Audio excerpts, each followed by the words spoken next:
Hello, Cap. How are you doing? Make sure I got my sound on. I didn't even check. Test, test. Yes, I do.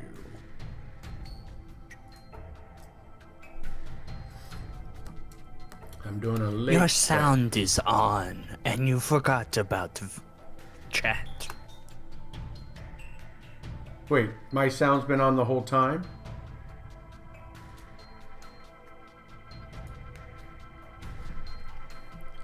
There, is that better? Yes, that is fine. Hello, chat. I had you muted, that's all. Ah. So, Cap, you had a lucid nightmare, huh? So I'm kind of confused, but otherwise I'm doing good. I am doing good, too. So, like I was saying, late start, but I'm back to drawing today. What was your dream about?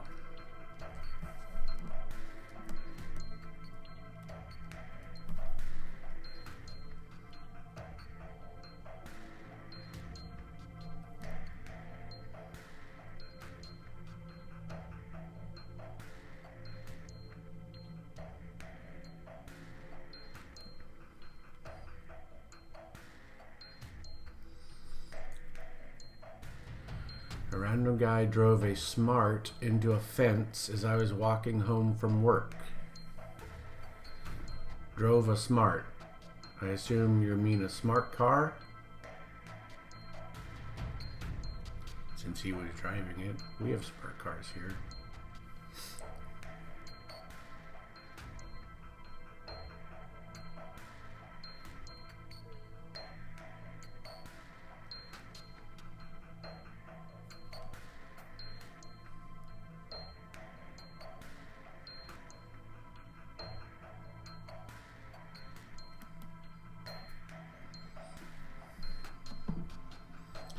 So I got out of the car, saw that you saw it, pulled out a hunting knife.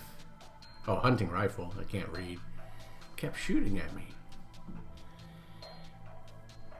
Missed you with the first few shots that got you in the neck and finally in the head. Felt the bullets like it was real. That's a freaking lucid dream, alright.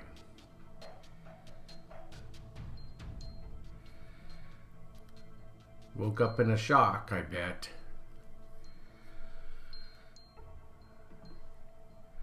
Maybe pretty close. The closest dream I had to something like that was I was climbing over a chain link fence and there was a pit bull on the other side. The pit bull jumped up and ripped out my neck.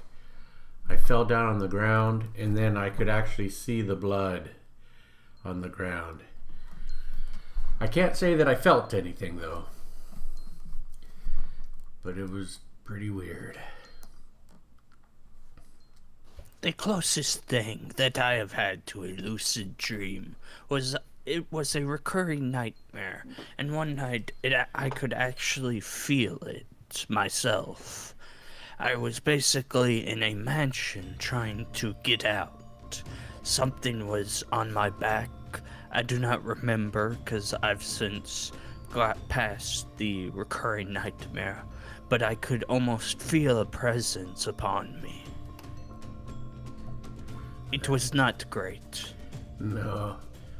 I have had another dream where I felt a presence on me. So I guess we all have something in common then. Hey Cap, you can hear Mega on the on audio, right?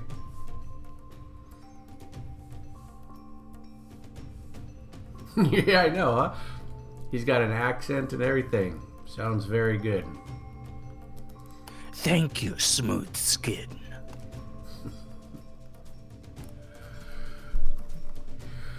So, Cap, I'm drawing Mega's commission here. It's a kobold. So is that the kobold that I hear? Is that Giuseppe I hear? No, that is not Giuseppe's voice. Oh, okay. This is my next character, Garland Ironmonger. Tell me more. What class? He is going to be a mix of paladin and druid. That's an interesting mix. Okay. He is basically a, how you say it, sell your soul kind of paladin. I will be rolling for a random green pantheon deity, and they will be who I serve personally. Oh, okay. I am very greedy. And that is Abgrunda Selbst, my wolf. Well, Giuseppe's wolf. Oh, I see your answer to his question. Okay, cool. Perfect.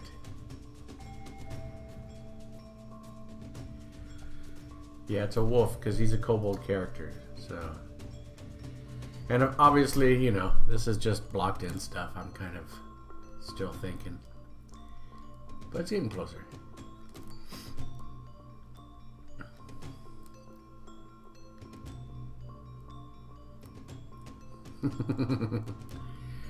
He's a foxy wolf, that's all.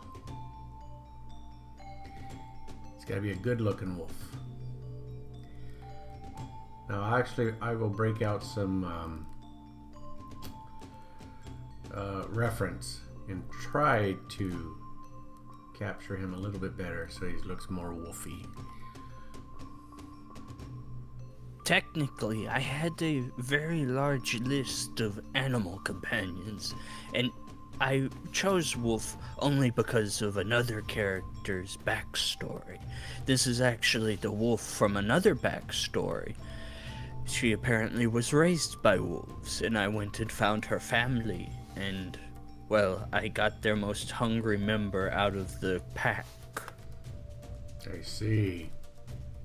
I was originally going to do giant wolf spider, or maybe a giant badger. I like the idea of burrowing underground. But wolf is fine. Wolf is now. I mean, technically, I could do octopus too. Although I do not know how that would work very well on land. Not a very fast mount, no. It would be an interesting ride. That would be fun to watch.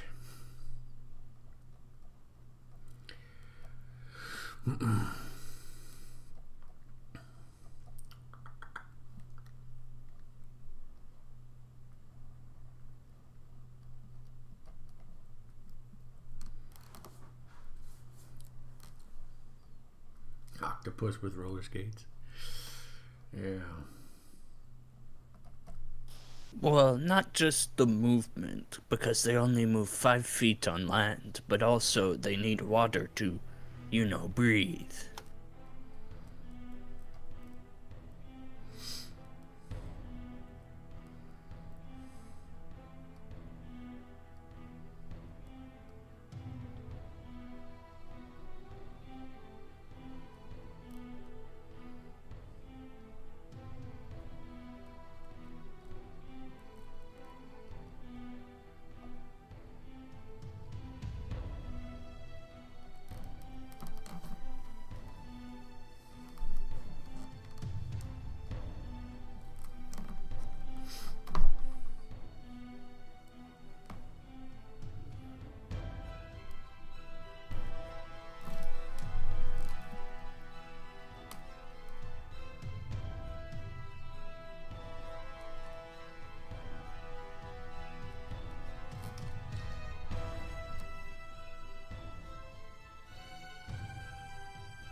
I figure I will ask.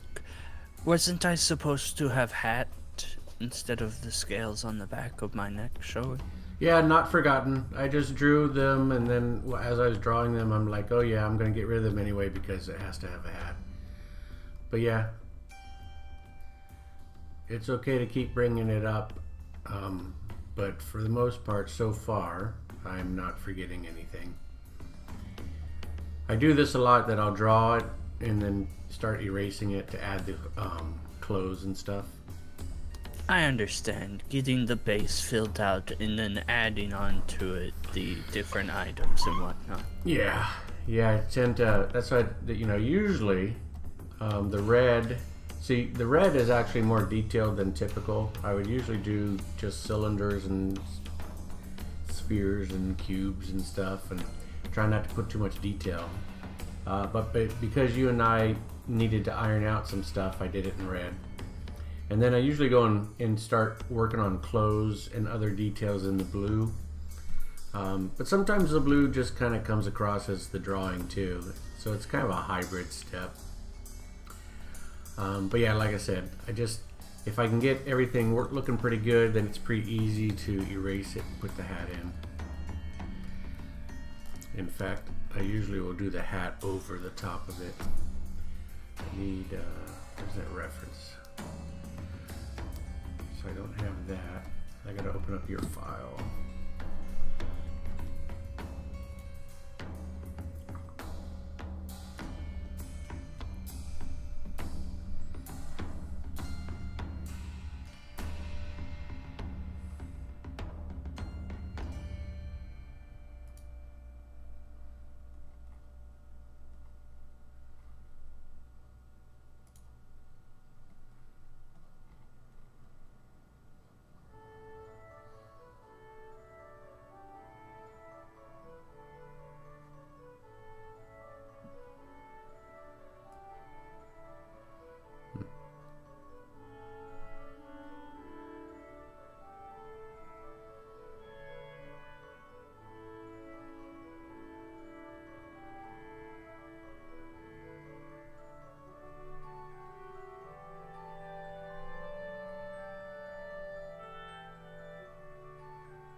So Cap, what else is going on?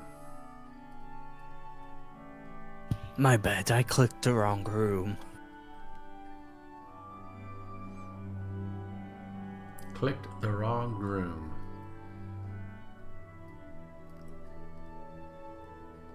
Okay. On Discord, I mean. Yeah, I caught up to that, okay.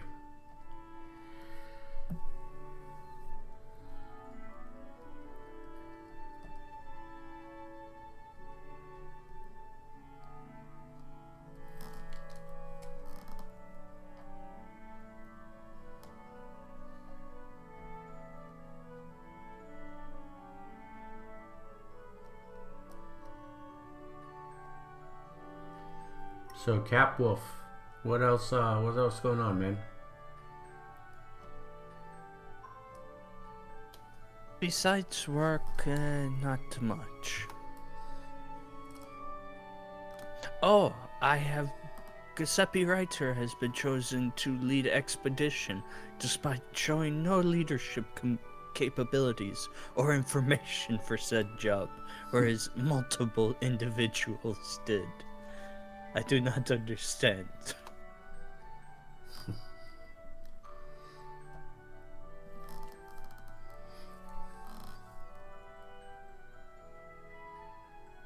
I am happy to do it, however. I've not played in a while, so he will be thankful for job.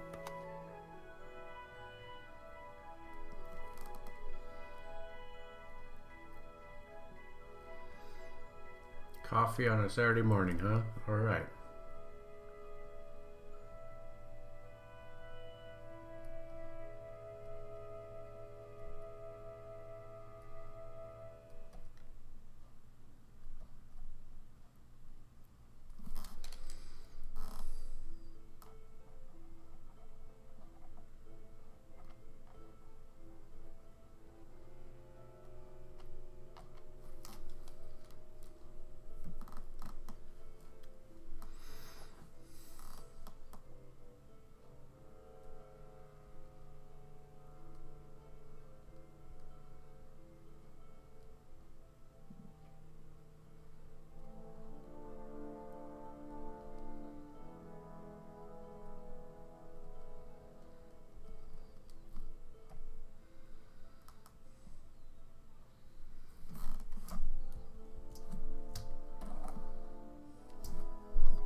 As much as I like the idea, is it fine if we just do one pupil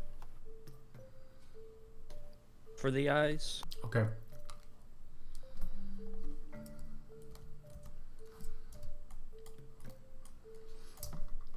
I think that's a good choice.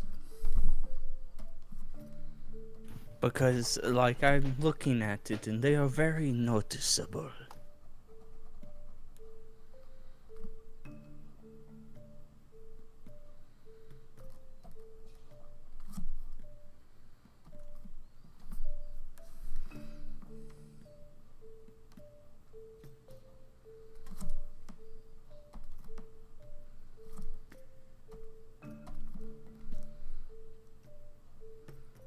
You want a round pupil or more of a Animalistic. Yeah. Yes.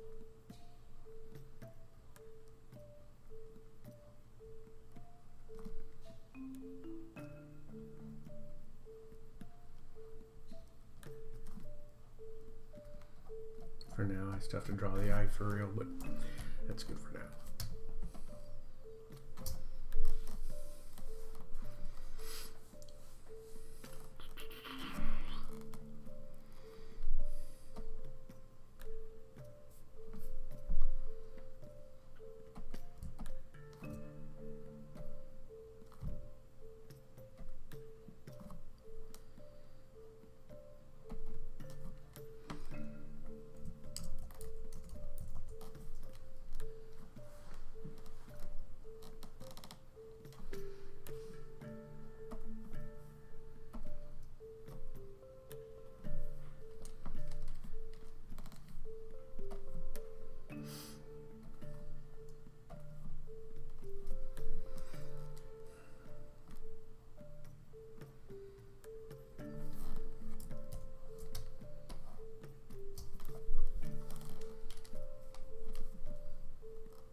I'll come back to that. Hey, Ega, Yes. what about the feet? Do you want to have the lizard feet, or did you want to be more booted feet? More booted, but obviously put the anatomy so the Okay. boots are custom made. Okay. Maybe the toes are sticking out because otherwise they would break through the boot, cause harm to talons, yada yada.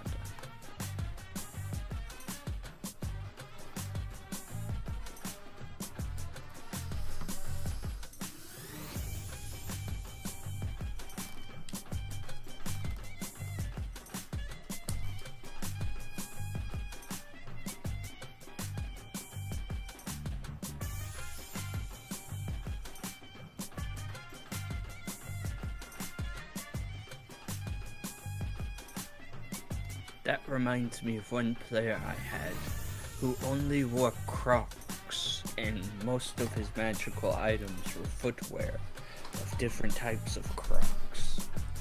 I did not like him much. That said, he was very good at walking over everything. Uh-huh. He had anti-gravity boots to walk on air. He had cliff walking boots that had spider walk. He had water walking boots. He was working on lava walking boots last I heard.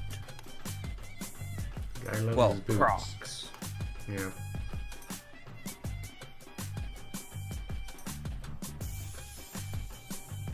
They were the ugliest Crocs I had ever seen, but they were effective.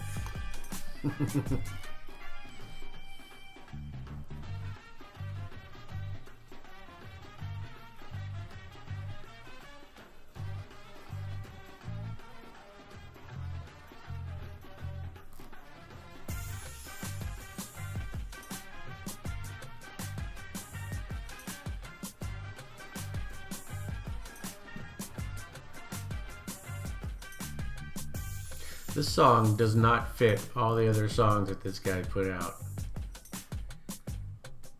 It's kind of an odd man out.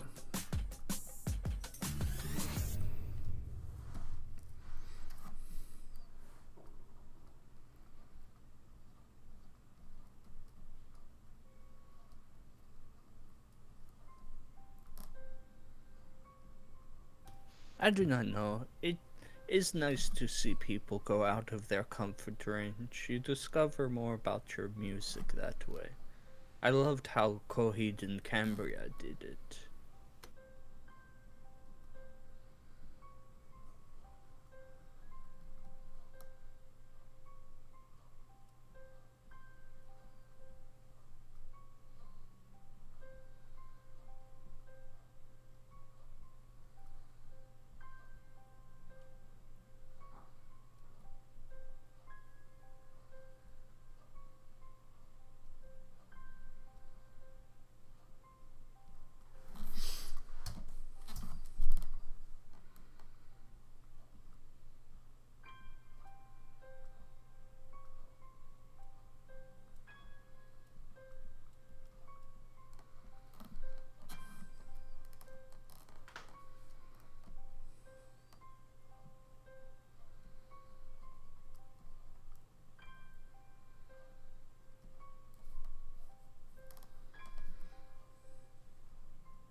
They don't like to wear clothes, just the collar.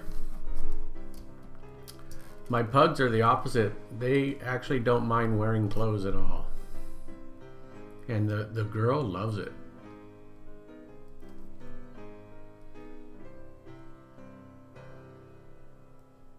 I am not sure of my husky if he likes wearing clothes. I do not generally put clothes on animal. But Abgrin des Subst and I have agreement for services rendered. So he understands it is hassle, but trying new foods is very nice, so he agreed. Mm-hmm. That's how he gets his payment. Yes, basically. When I struck the bargain with him, he simply wanted to try new foods. And so I agreed to allow him to try new foods as we went about in our daily travels, as long as he adhered to certain policies. And he agreed.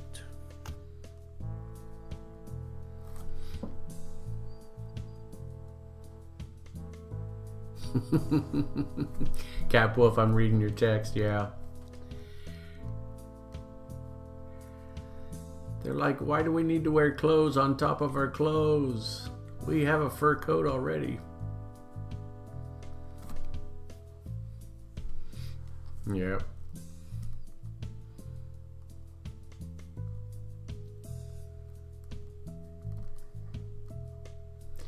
You should film that. Film that and put it online so that we can see it. Not that I want you to torture your dogs, though, but it would be funny to see.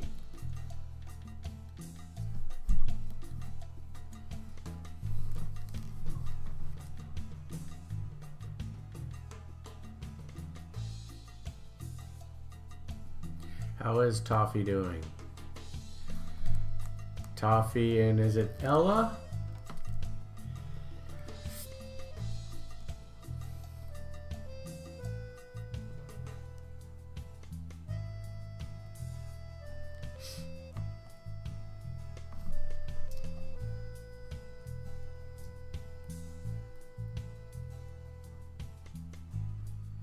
Is the wolf a male wolf, I assume?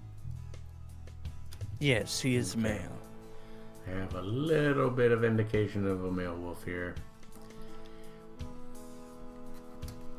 Sort of.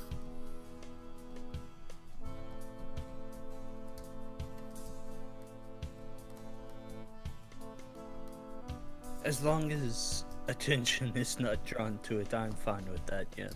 Yeah. I was almost considering not drawing it, but you know what? Just a little bit. And it can always be erased later. Okay.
I will be back, Smooth Skin. I need to do stuff around the house. Okay.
I am back. Welcome back.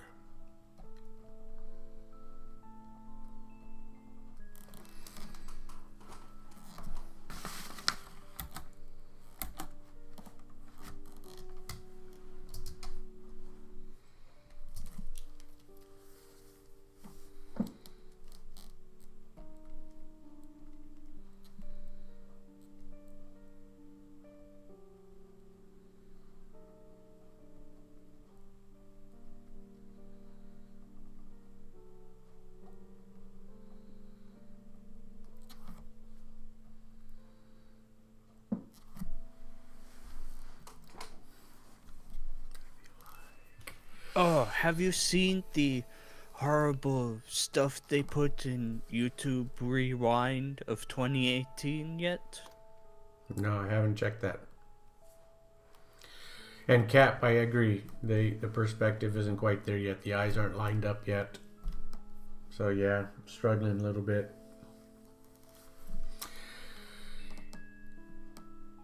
And Megan, no, what's the so that must be a recap of everything of the year? Essentially, YouTube tries to get its own money by recapping the year with honestly awful videos. And this Okay. year was especially offensive. So, do you know the whole scandal behind Logan Paul? Not this year's scandal, no. Alright, well, he basically took a break to go sightseeing around the world. And while he was in Japan, he thought it would be a good idea to go recording a video into the suicide forest. And I forget the specific place. The suicide forest is a very famous local spot where, well, suicideers will go to hang themselves. It's become famous, the amount of people who have taken their life in this forest. Okay. And he basically made a video where he went in there and actually found a corpse and Oh yeah, I remember joked that. a bit about it, and then thought it was a good idea to upload it. It was not a good idea, and he made the shittiest apology video ever and lost a substantial amount of subscribers, but not enough to harm. And many kids found it hilarious, saying he did nothing wrong. They liked it. And well, regardless of every other bad thing he did in the year, it was actually put down by YouTube because of the outrage involved. It was a horrible video. His account was quote unquote flagged, but not to the point that it really stopped anything or he was punished, because he was, as they say, a cash cow. So YouTube, I think, put him on probation for a month of him not making money. Oh no, not a month for this philanthropist who goes literally sightseeing all over the world for like 3 months. Oh no.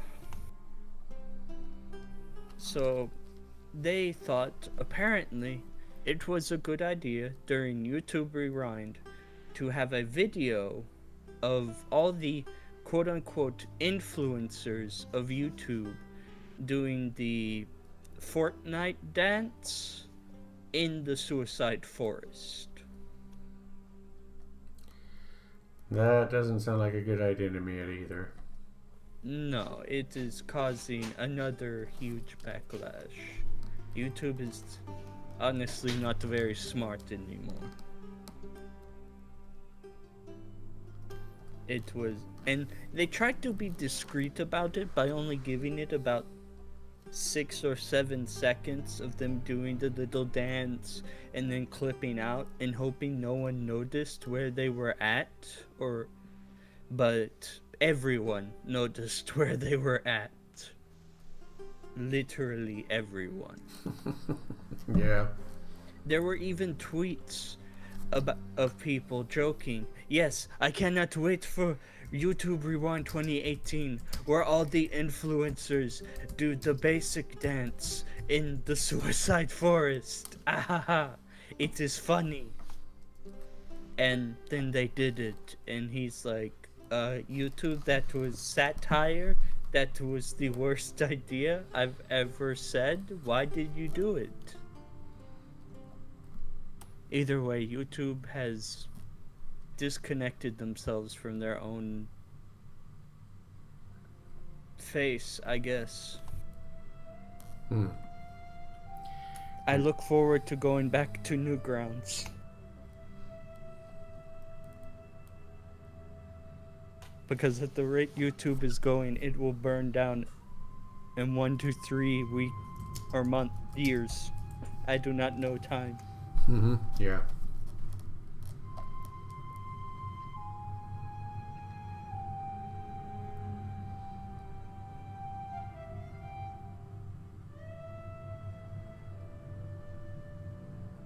At least you did not give Wolf the ooh woo, what's this face? That would be even worse.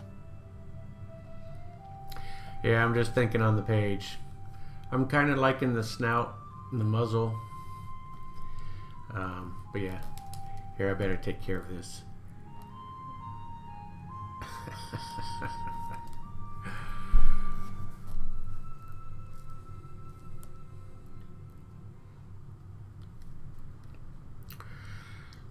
The more I am looking at the current snout and eyebrows, the more I see bear. Do you see it as well? Yeah, I see why you see bear. I'll try to make sure he doesn't stay a bear. It is fine. He is strong as bear. Well, not actually the strength score of bear, but he is pretty strong and has athletics like bear. He also knows sleight of hand for some reason. How did that happen? Animal companions can get one skill, and I chose to have him be a pickpocket because he would steal food. Okay, that works. He basically puts his snout into whoever's bag and steals their food. I have stolen candy from particular kobold several times due to this. On the second time, one of his friends caught me, and Abgrund ran away very fast.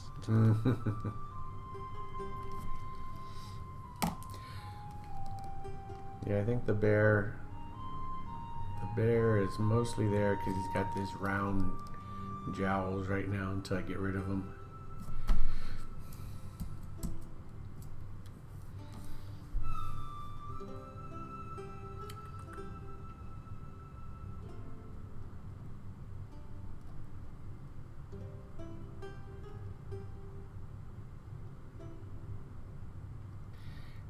Right now I'm just worse than ever just scribbling because I'm trying to get it. It'll take a while, but I'll get it.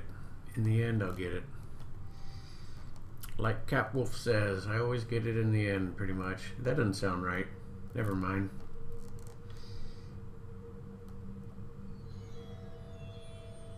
Cap Wolf didn't say that.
Ooh, I do like the idea of him having a bit longer fur because it has been for more than 4 years since the last edit.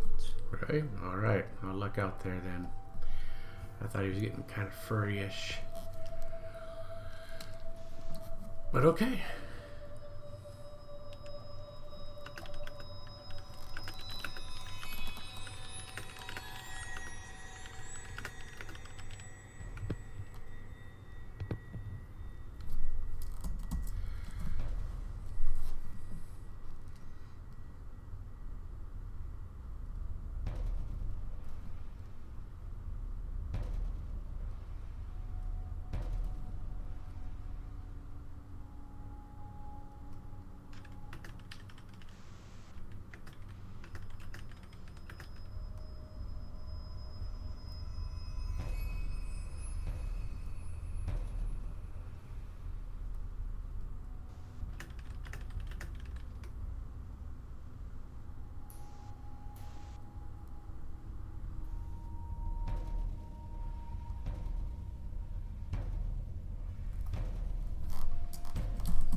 No, Cap Wolf, I don't know what Article 13 is.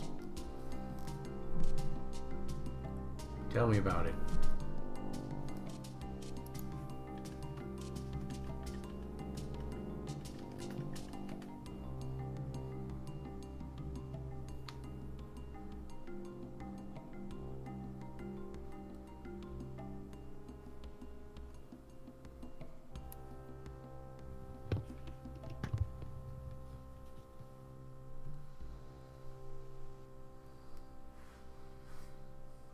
No, not more stupidity.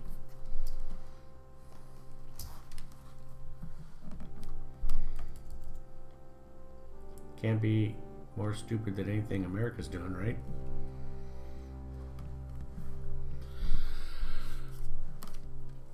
Kill YouTube and Twitch. Is that the protecting the copyright though of, you know, content that streamers might be showing? Or is it something else? From what I'm reading, it will turn internet content sharing platforms of all kinds into the content police, obliging them to implement surveillance tools in order to carry out this function. So they're going to watch literally any content sharing platforms like YouTube and Twitch so that they don't do anything illegal, I guess. And second, while it calls for the introduction of measures such as the use of effective content recognition technologies, it could be argued that such technologies do not exist. As the Internet Society has written, content blocking technology is often highly ineffective, overly broad, and even counterproductive. Technologies deployed today often block legal content and do not differentiate between fair use and copyright infringing activities. So it looks pretty bad. So they want to initiate procedures but don't really have the technology to do what they want to do.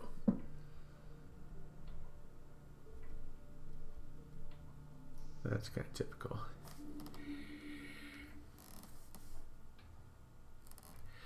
Yeah, it's not something they want, but that's how they got rid of Napster.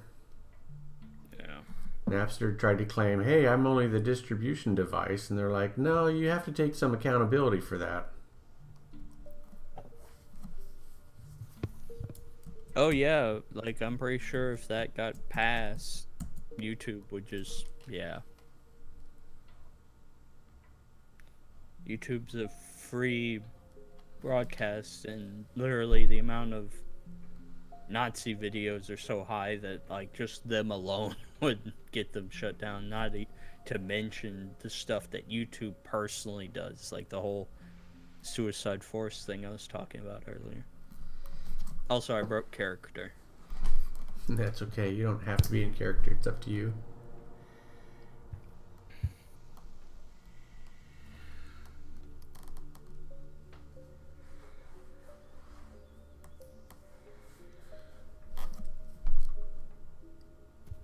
That kind of sucks though. Like, if that does get passed, is it just for Europe, like, or? Well, the thing is, if Europe passes it, I don't think it'll be much longer till America does the same thing. And they'll just have to retroactively get rid of all that stuff. See, now, that actually doesn't surprise me. I've been wondering how the heck all this copyrighted documentaries and other shows have been allowed to be on YouTube. So I think there probably is some lax procedures that YouTube has always just kind of ignored. So it may be that they won't be able to just ignore that anymore. They'll have to actually say, you know what, if it's copyrighted, it can't go on.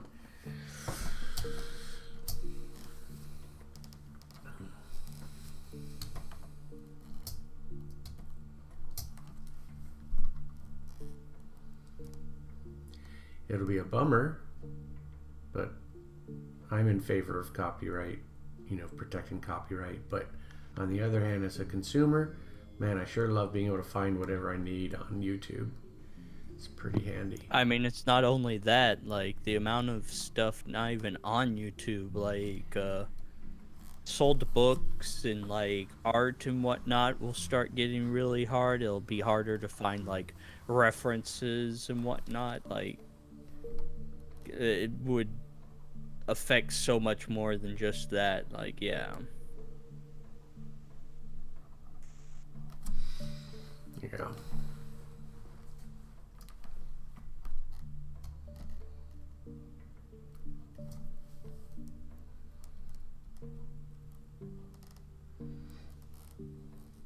Which,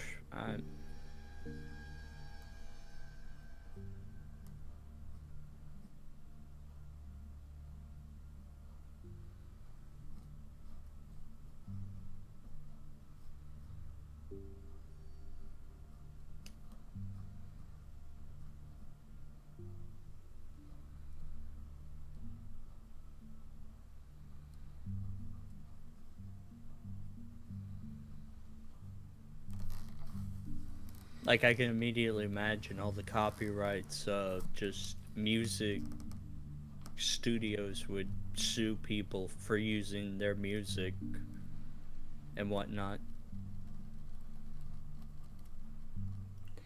Well, I have to assume, and I could be completely naive here, that they wouldn't go around. I don't think they go around suing the whole world. I think they go around and say it has to come down. So there would be some mass cleansing that would have to go on. So I could see, like, that potential future, but the internet's full of paranoia. They see what can happen, and they immediately think the worst. Like, if we get hit with that, like, they think about worst case scenarios first. YouTube goes down, like, just all sorts of stuff just goes down because, like, businesses would just start getting into it. Like, oh, this can't be here. Like, they'd make a whole team to start suing or taking down stuff like that involves their stuff that's being used quote unquote illegally. Like, it's the same thing with the USA. Like, our whole what's it called again? The thing I really wish didn't pass but did, and it's being worked on to get pushed back. I do not know. You have to let us know.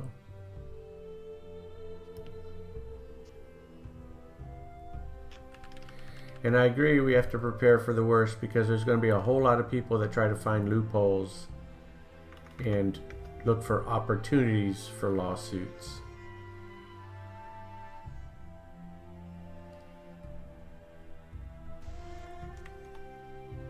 I think, again, I'm probably a little bit naive. I think what will happen is the industry, I mean, YouTube's pretty strong. I don't see YouTube going away.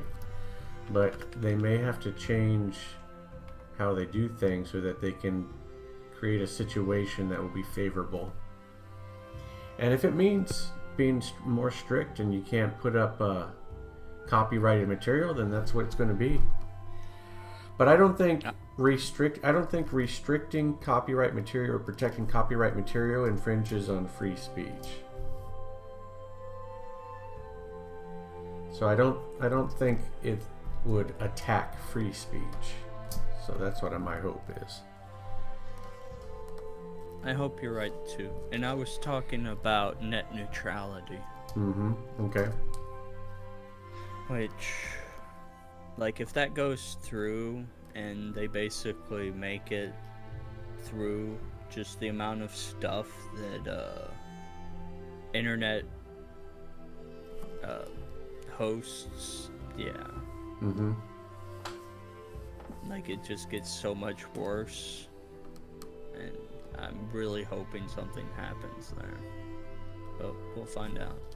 Yeah, I'm kind of thinking. So, Cat Wolf, I see your thing. YouTube is officially announced they'll shut down if Article 13 goes through. My gut reaction, and again, I'm not knowledgeable at this. All I know is what you guys have just told me tonight. But my gut reaction is that's PR to kind of get the population up in arms and on YouTube's side right from the start, so that they can kind of have some more clout. Because obviously, people are not going to want to see YouTube go away.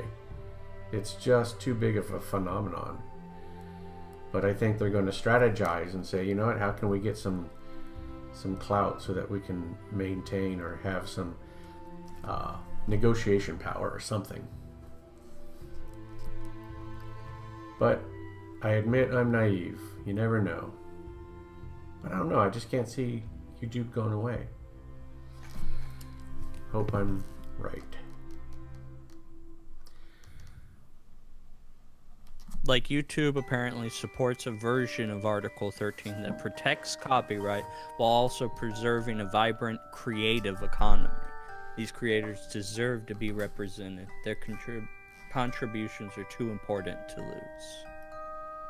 And that's the whole big thing. I'm a realist. Like, I don't really like stuff like this. That's why I opposed net neutrality so much. I don't want to pay an extra $70 to $80 just so I can browse the internet on my leisure, and then realize that sites that I used to frequent have shut down because of all the net neutrality rules being put in place.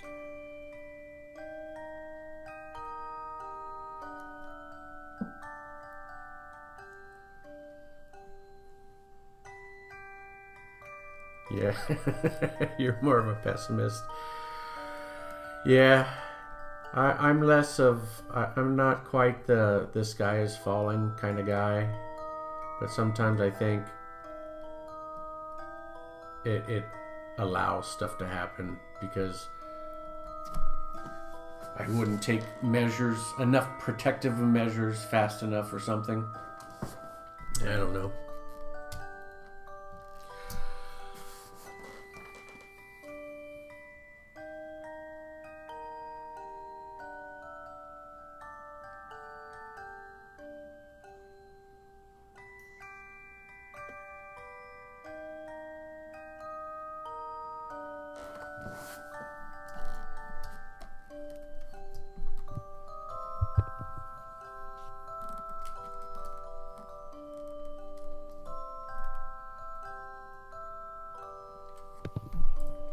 I was going to say one more opinion and I forgot what I was going to say.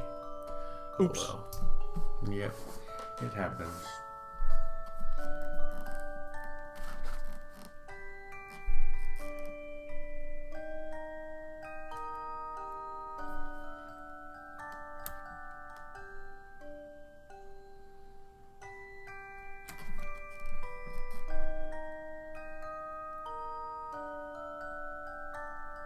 Whoa!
So, back to this Article 13. When does this go to court? When does this pass? What's their agenda, their schedule? When do they want this stuff to happen?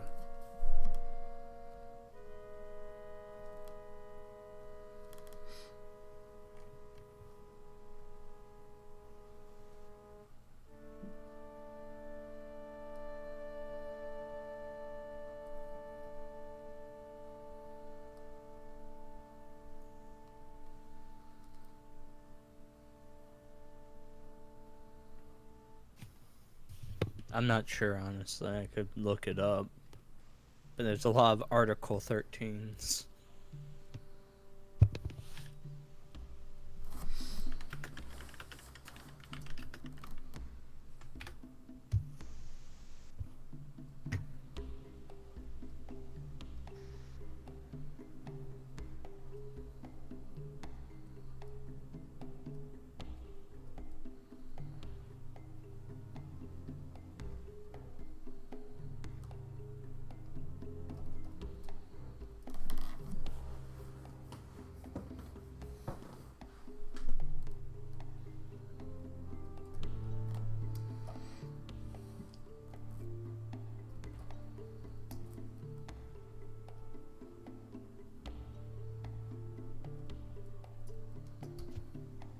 Did it pass, Cap Wolf? Or is it still being talked about or something?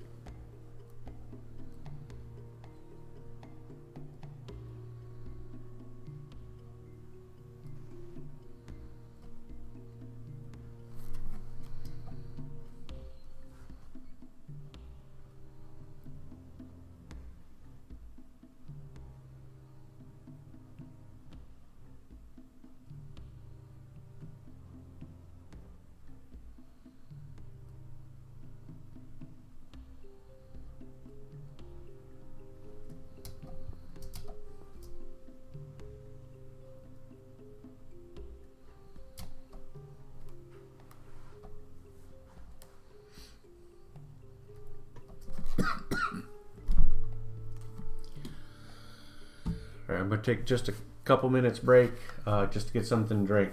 So I'll be right back. Gotcha.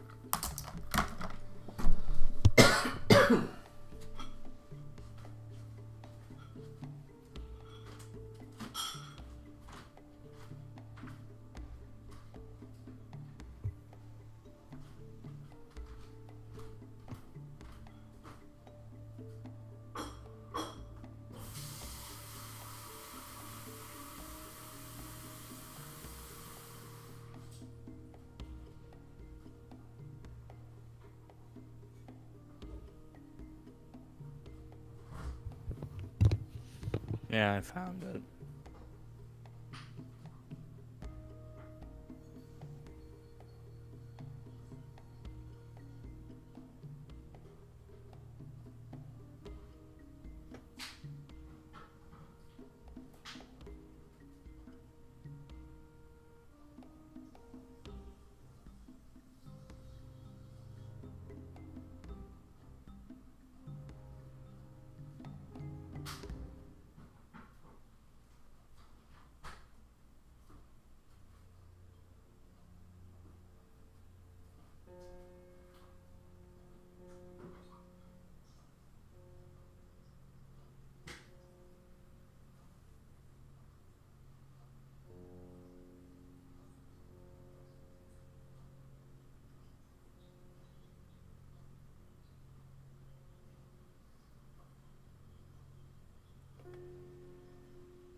238 to 226. Yeah.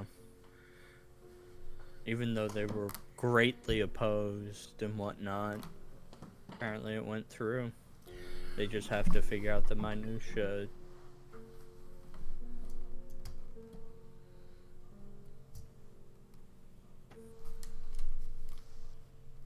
So yeah, we'll see how far they take it, I guess. Or hopefully, like, enough people will rouse together to, like, get it put back out. I was thinking about this while I was getting my drink. I think YouTube does have some accountability issues, because they have always allowed anyone to post material, and if they can get enough views, then they can actually charge for advertising costs, even if that material breaks copyright. So probably, I'm assuming that this whole Article 32 is to stop people like YouTube from doing that they have to be accountable for what they're really charging money for and making money. They're making money off of someone else's property, if you will. Yeah, their content and whatnot. Yeah. So, yeah, we'll see. I certainly don't want YouTube or Twitch to go away, especially now that I'm using them more and more often. Yeah. But I think they'll probably have to come up with a plan. Like, I know if you post on YouTube now, they have some scanners that take a look at, like, the background music, and if they see something that's copyrighted, they'll allow that copyright claimant to put advertising and try to get advertising dollars from your stream or from your YouTube channel. Yeah.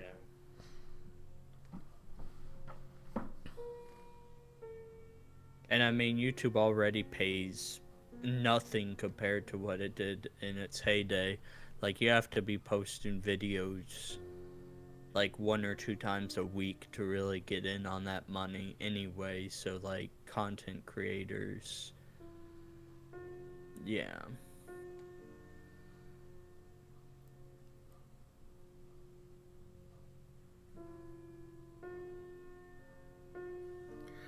Yeah. So Catwolf, I don't know if you know that, but they already filter for that. It may not be as good as Article 13 wants, of course.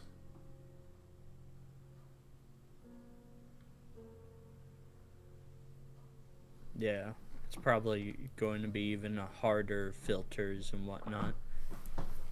Like, any business that doesn't want to really be thrown like that will start, like, be like, okay, I don't want this type of information being done, and YouTube would have to, like, increase the amount of people they hire to, like, scan for that sort of stuff.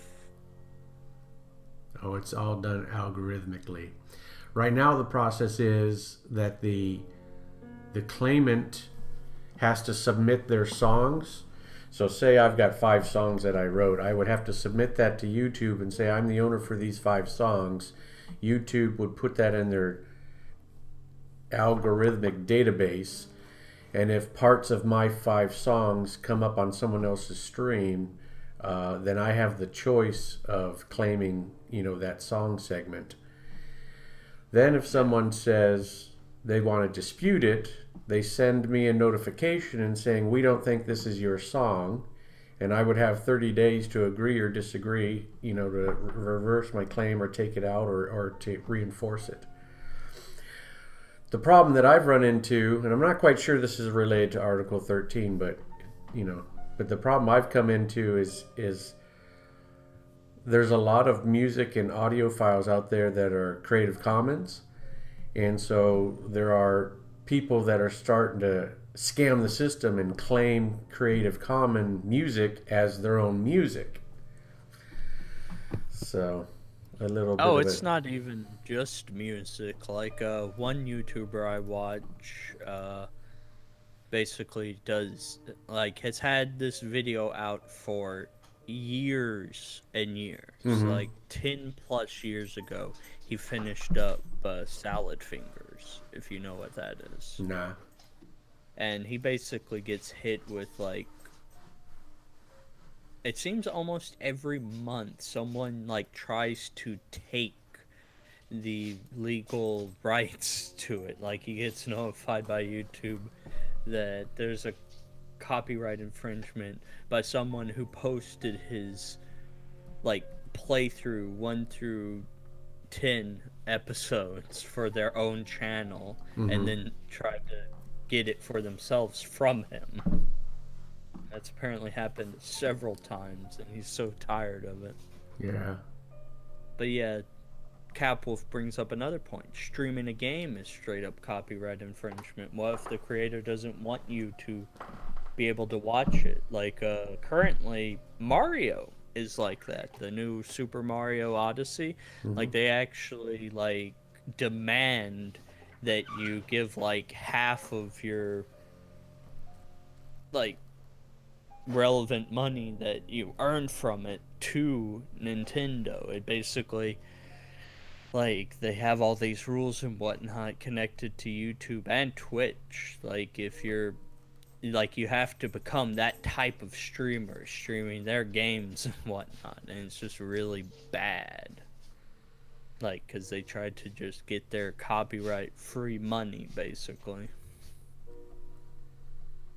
I'm not sure of all the details, but yeah. Yeah, but they own the copyright to the game. Yeah. It is their proprietary content, and that's probably what's going to happen. Is going to be more profit sharing. So if everyone can come to terms and say, okay, we're all going to make money, and we understand that we have to share the profits, because I wouldn't make $200,000 a month, if it weren't for this game being created in the first place. So yeah, I'm going to have to give up some of my money to the actual game creators, but I better be able to keep some of my money as well. Well, with the current YouTube algorithm, like, trying to do playthroughs and stuff like that, you're gonna be making almost no money anyway. And if you're trying to live off that, like some people are apparently still trying to do, like, I don't understand how people think they could still do that. Like, yeah, you pay for the game itself, and then you have to essentially be paying them for it. If you read the license, you don't pay for the game. You don't pay for software, so you have to read the license. The license always says that you're paying for the right to use it on your system, but they still retain the proprietary rights and the copyrights to all the material that's on that. So technically they own it, and they have given you the right to play the game at your leisure, and at home. But once it goes up on a public forum like that, like Twitch and YouTube, they do have a legal right to it. So I still think it's going to be, folks are going to have to share. Because think about it. I mean, some streamers have made millions and millions and millions of dollars showing off games that other people have created, and they haven't gotten a single cent for it. Now, half of that millions of dollars that have gone to those game streamers is going to be their personality and their character. So they deserve the entertainment value. But I don't know what's the right split, 50-50 or, 60-40 or whatever. But I think there should be some profit sharing.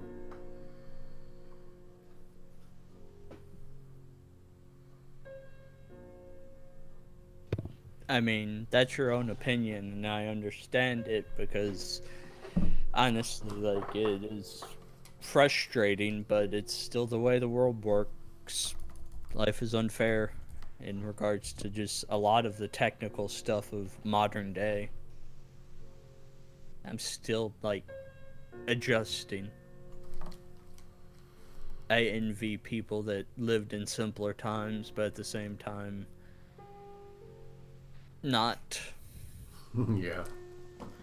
Like, I hate the digital era. Like, I really do. I get so stressed about it. I was telling my wife just yesterday that I think the internet, I don't know, as much as I love the internet for being able to get pieces of information when I need it, I also think the internet has allowed the world to become an uglier place. It has, yeah. Like, it's a great tool. Yeah. And realistically, like, a lot of people, companies, and otherwise benefit greatly from the internet. It's a great repertoire of information and a free place, but at the same time, it's a free place and people are going to gather with bad ideas. They're going to spread like wildfire. It connects everyone, the good and the bad. Mm-hmm. And just... remove the ball sack, please. It is drawing way too much attention. Like, I've been watching the stream and just... It draws attention, whether it wants to or not. You want me to draw like a cod piece on him? That No, just like yeah, it could be between his like legs, like out of sight, like just not shown, basically. Yeah, we could do just kind of like fur. I mean, for all I know, I may have neutered him. I'll think about it. He had balls once. Okay. Yeah, Cat Wolf. So I don't know. I mean, I think we have a little bit of a different opinion, and that's cool. Everyone's allowed to have different opinions, but I think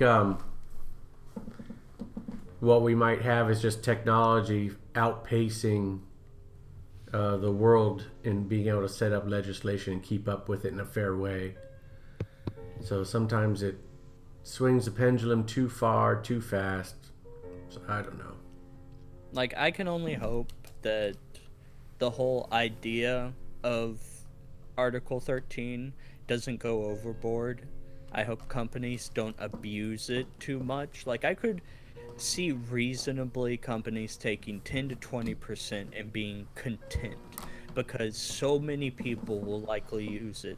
And even if they don't make, like, the people streaming it, they're going to be people that, like, maybe get 3 users on their stream that stream this game, and, like, they don't make any money from it, but Twitch does, and I could see, like, the company gain a little bit from them, and that just builds up because popular games will likely always be streamed. So I could see them taking 10 to 20% maybe. Like, a very minimal, but it's enough to, like, warrant the law. Like, they would be able to make money, but realistically, the big people who are drawing in the attention are getting paid because it's them being them more than anything. Because, like, I could stream a game and get 0 people, and should I lose money because I'm not making any, but I'm still playing the copyrighted game? I mean, that's just a debate there. Well, again, if you're doing something on a public forum and it's a copyrighted game, you really don't have the right to play that game on a public forum. But I agree, and that's what I was trying to say earlier, that the best case scenario would be the games. I don't think the game companies should wage a war and try to eliminate Twitch and YouTube. I think they should say, we just need to be involved. And, you know, whether that percentage is 10% or 20% or maybe some more, I don't know what the magic number is. I don't know what the music company gets for royalties if you play their song in a public venue. They get a piece of it, but I think it's like kind of a low percent, 5% or something. Yeah. It's just a fee. So, but I could see something like that working, because then it is a win-win for everyone, you know, because the streamers still get the majority of the profits, and it still becomes, you know, an enterprise that they want to pursue. Because I do agree with you, Cap, that I don't necessarily. Let's see here. Somewhere where you said Nintendo should pay the streamers. I don't agree with that. I don't agree that Nintendo should pay the streamers because the streamers are there because of Nintendo, and the reality is Nintendo is popularized maybe more than it would have been because of the streamers. So I do think there should be some kind of alliance where they say, you know what, again, there's enough money to be had. We just deserve a piece of the pie, and I think Nintendo does deserve a piece of the pie. Now, Nintendo might be just too much of a bully because I've kind of heard stories about them forever. So they're kind of greedy. Yeah, they're probably just being an ass about it. But there should be some kind of middle ground. Yeah, it's basically like the whole free advertisement, which, yes, they give free advertisement, but that's also, they're still making the money for free. Yeah, they're making money off of a game, whether they're advertising it or not, that is proprietary information of the game company. So I know you don't like the rules, but that's the rules. Like, I can understand if Nintendo, like, asks someone, like, hey, can you play this game for us on your stream? We want to, like, try to get it to advertise it to more people. Like, if something like that is done, then they can potentially waive a fee like that or reduce it based on how much they are saying they're planning to stream it. But, like, they are not. Like, even if it is free advertisement, most places still get paid for advertisement, so that's why. Well, it's a good question, right? Because if I'm doing art and I'm doing Photoshop, and their licensing agreement says that I can only use their stuff for at-home use, or for commercial use. If it actually says that I can't, stream that stuff, then yeah, technically I'd be, voiding the copyright. Not voiding it, but I'd be breaking copyright. Now, of course, I don't want that, but just because I want to use something for free and put it on Twitch doesn't mean that, I'm entitled to do that. Now, again, it always goes back to Adobe. I don't think Adobe or any company should want to become the bad guy so bad that they're not willing to work with all the people that have bought their product for so long. I think a smart company would be, let's figure out a procedure, not procedure, but an agreement here that we can all make do, And like the Adobe software, they give me permission to use it, but I don't own it, right? So, they could revoke their decision if they ever wanted to. And, as long as they did it in a legal way, they could say you can't use the software anymore. We understand that you're not creating the product. You're only using it to your own advantage. It's like public places trying to do that sort of thing. There's a reason why, those weird bench things that you can get like a massage at are at the mall. They're basically renting it out to use. Like, I'm trying to figure out a way to try to explain it. Yeah. No, it's tough. It's tough because, in your heart, you want to say, I want to be able to use the product and do what I want with the product. But sometimes, there has to be protection of copyright. And it takes time sometimes for the legislation to catch up and say, you know what, we recognize that the world is changing and it's going to be always changing. So let's kind of figure out how we can make this work out for everyone. Capwolf, we don't know how far this goes. It just recently got implemented, right? The stuff hasn't even been finalized for Article 13. We don't know how far it'll stretch, how greedy companies will be, because obviously there are going to be companies that do get greedy with this sort of article. It's bound to happen. We could just hope that they retain their decency, otherwise people are going to stop using those products. Like, if a knife brand did something like that, like, oh, we don't want to see that on a cooking stream, pay us money, no one's going to use those knives anymore. They're going to toss that shit away.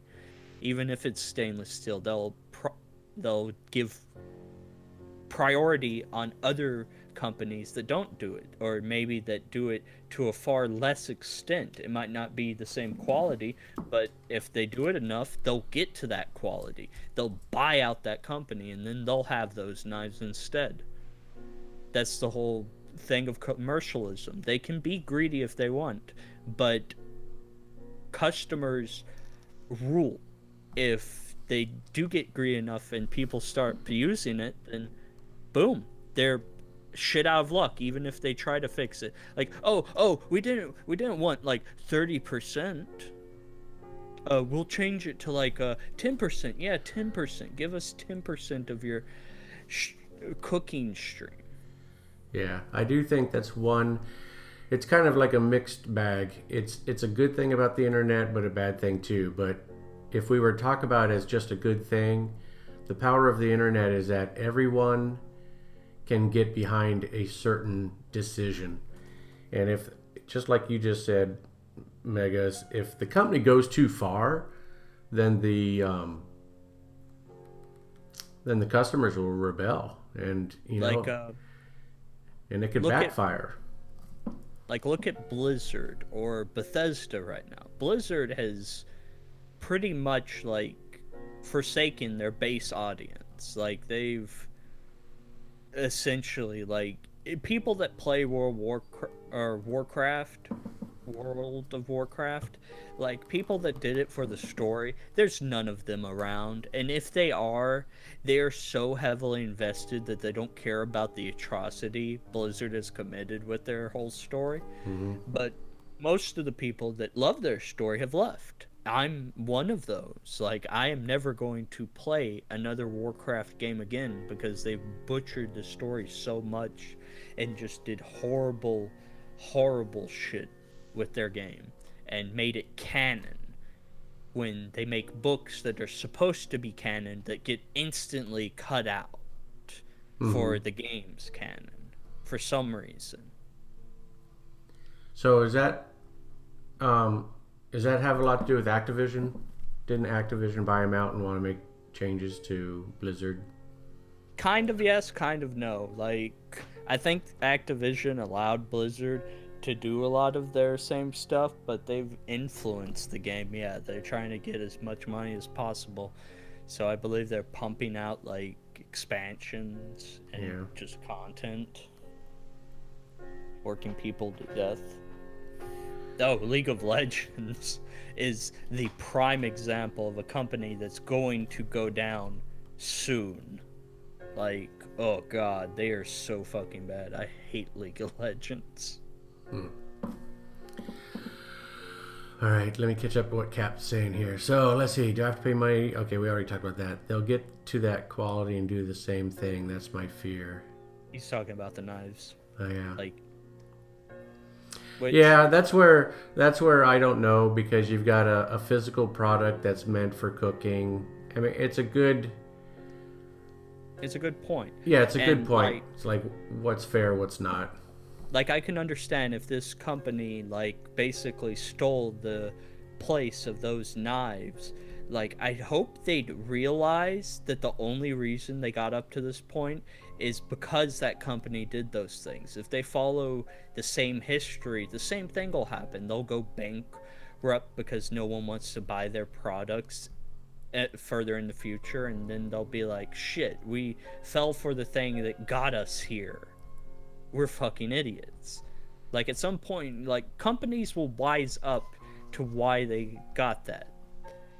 I won't worry too much about, like, stuff like that. And as far as blackmailing as a marketing strategy, it's already a marketing strategy, man.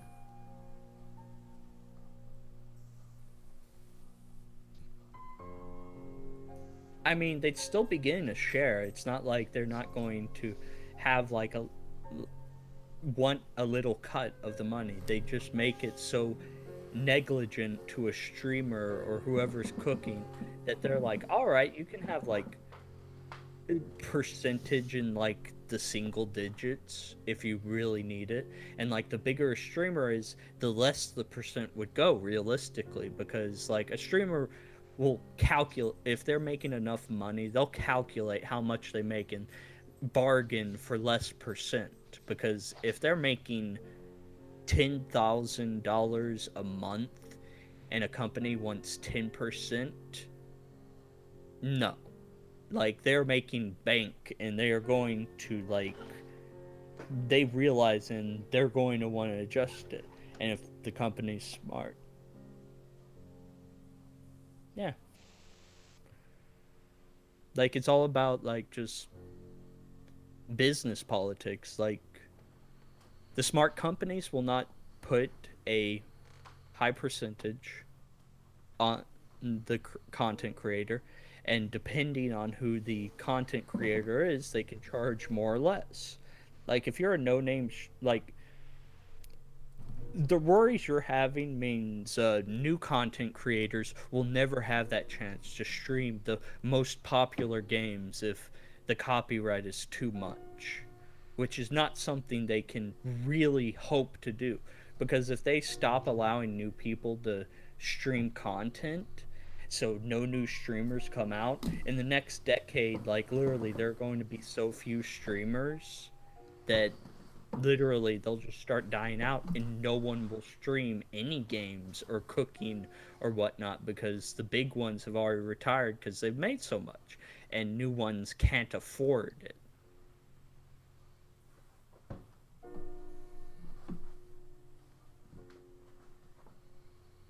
And I mean, you could say no-name products, like if you make the product yourself to try to advertise it yourself.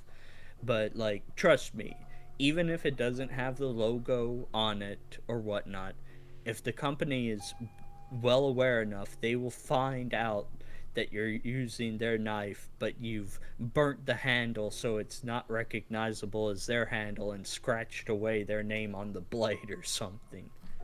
You could try to pull that shit anyway, but businesses will be able to tell that.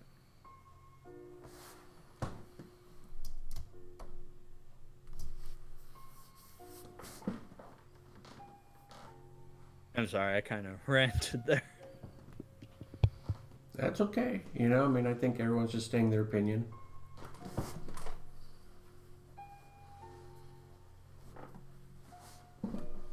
I mean, if it's a company selling it, like, that's a brand, regardless. Like, what? Yeah, if the company's got a logo and the logo's on the product, you know, there's a brand message they're trying to portray.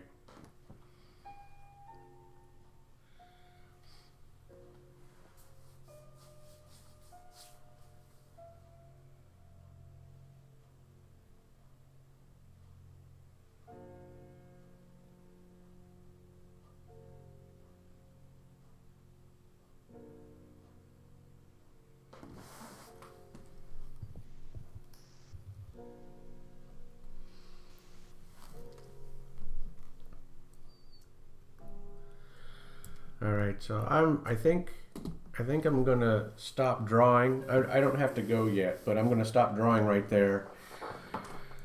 So, Mega, what do you think of the direction? Are we going in a good direction? I'm thinking it's looking pretty good. Are the eyes aligned? They don't seem to be aligned on whatever I'm hunting right now. The wolf's eyes? And mine, because we'd obviously be hunting the same thing. Yeah, but I'm not really thinking of this pose as there's prey right in front of you right now. It's more of a look cool pose. I gotcha. Yeah, I'm not trying too hard to have them both looking exactly the same way. That gets kind of challenging. Right now, the kobold looks like he's looking directly ahead. So by the time I'm done with the wolf's eyes and the pupils, maybe he will look like he's looking ahead. You know, with his ghost eyes right now, it kind of throws everything off. Yeah. You know, even if I did that, you know, the wolf's head is more towards the camera, but he's looking a little bit off to the side. So. Yeah. But yeah, it's looking good. I'm glad I fixed the leg. I'm glad I fixed the front leg. There's still something I gotta tweak in the wolf face here. It's better than it was for sure, but I don't know. I think it's still this silhouette line. I think is kind of maybe not right yet. But I think it was a good night. I got closer along, and tomorrow when I wake up and look at it again, I'll be like, oh, obviously this is wrong. This is what I need to fix. Yeah. And white labeled products, like, we can only go so far thinking about this stuff, man. Like, I take a deep breath. Like, I would try not to stress out about it because, like, obviously a lot of stuff will get focused on, and overthinking it will just lead to more stress. And trust me, I could stress all fucking day about Article 13, but I'm not going to, because it's wasted effort on my part. Yeah. I can't really do anything about it. Like, it had enough big support. No. So Cap Wolf says, I'm talking about white label products. No brands, no logos, made for retail or rebranding. Well, that's like an OEM product, right? So why not just sell those without a brand? Yeah, but the world doesn't work that way, right? So when you sell a product, especially if you're successful, you're going to have competition. And a lot of times, the only way you differentiate, well, there's a couple ways that you differentiate yourself from the competition. It's going to be the features of the product, or it's going to be your brand that you've built over time. Coca-Cola and Pepsi are similar, right? They have similar products, but I see their brands as completely two different brands, two different voices, two different messages.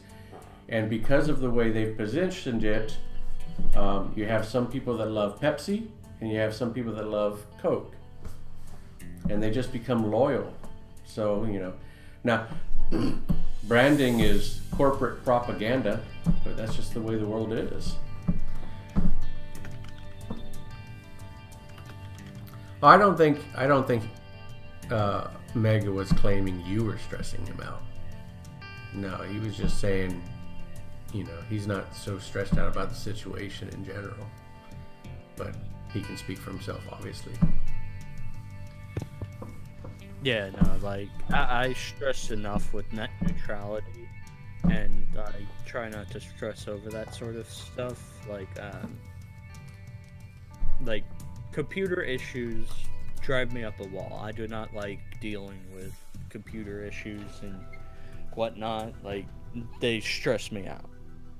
And this conversation, to a degree, does, and I'm trying not to let it worry me.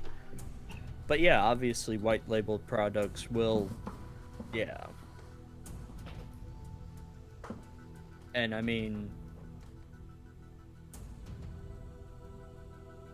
like, if it's a different white label brand, they have to rebrand it, otherwise they can't really sell it. So if it's just the original, that's a branded object for that company, and other people will try to rebrand it to make it their own.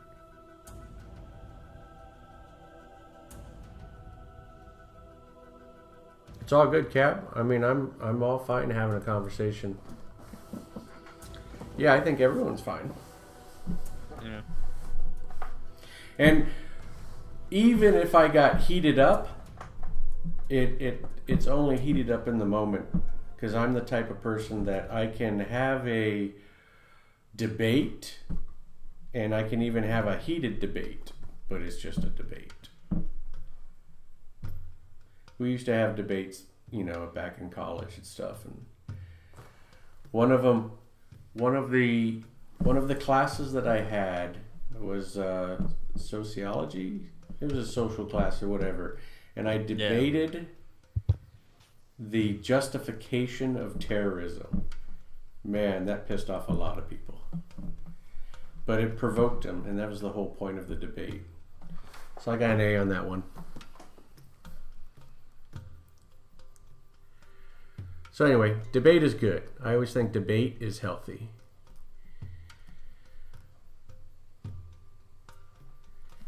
But a lot of people can't discern the difference between a debate and an argument.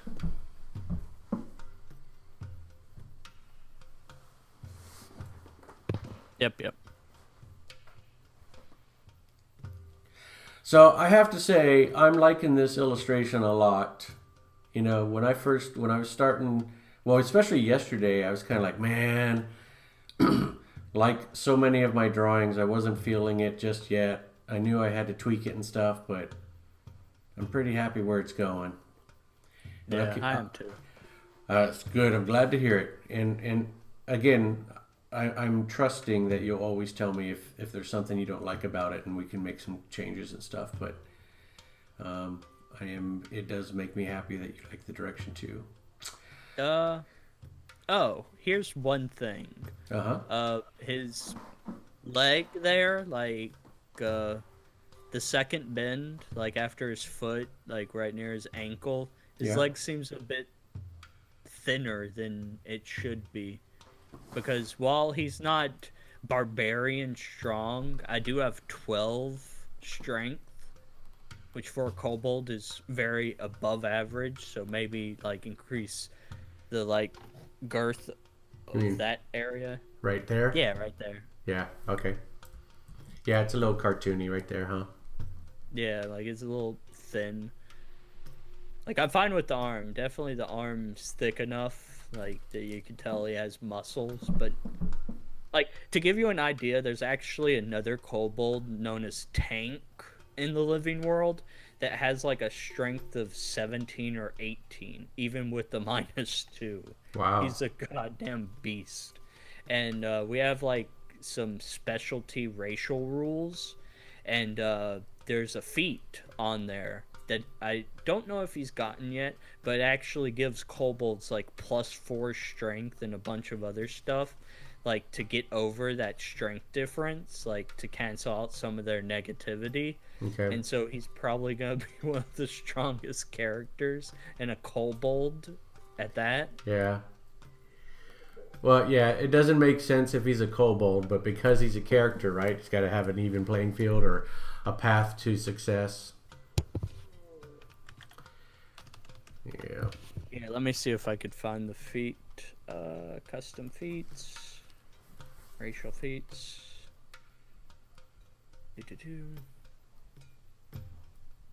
Dwarves, elves, giantkin, gnomes, greenskins. Okay, here we are. Or no, not greenskins. Halflings, lizard folk. Okay. Kobold. Primal scale. You are unlike the other weak, cowardly types of your race. You are strong, powerful, unfettered by they who would tower over you. You gain the following benefits. Remove the -2 to strength gained from your race. It becomes a +2 instead. So, a +4, essentially.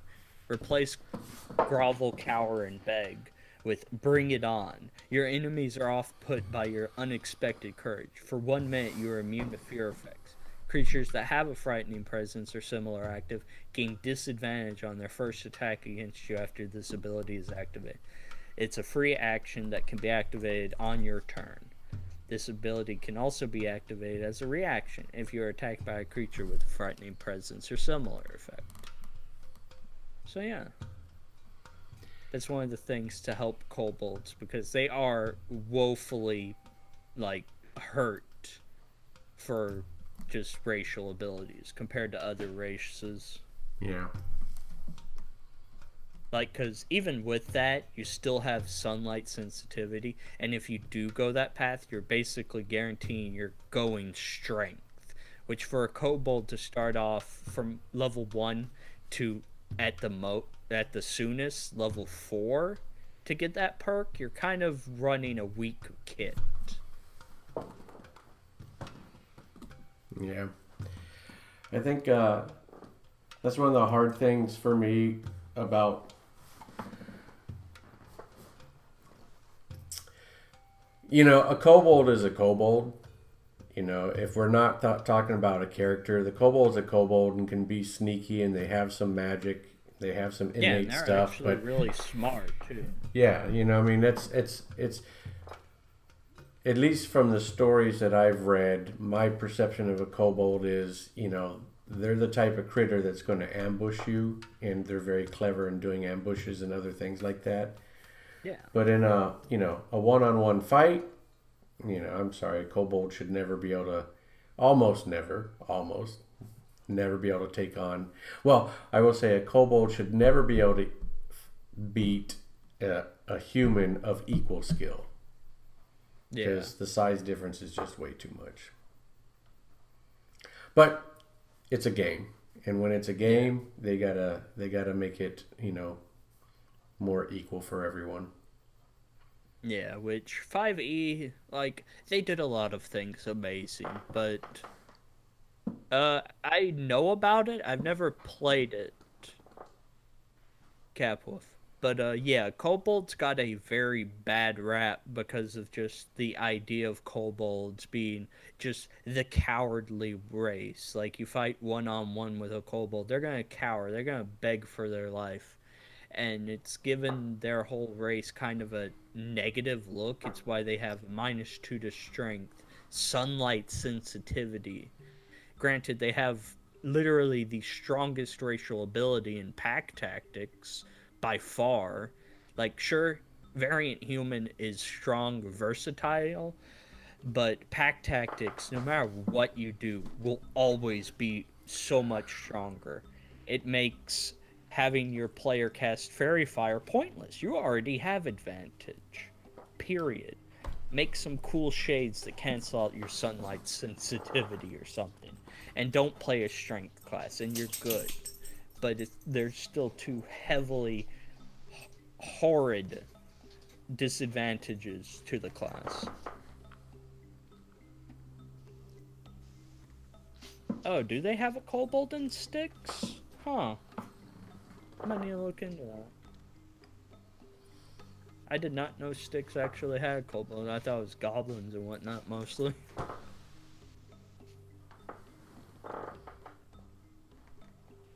Do you? Really? I thought... Huh. I need to give that game another look. And it's a K, Capwolf. Kobold.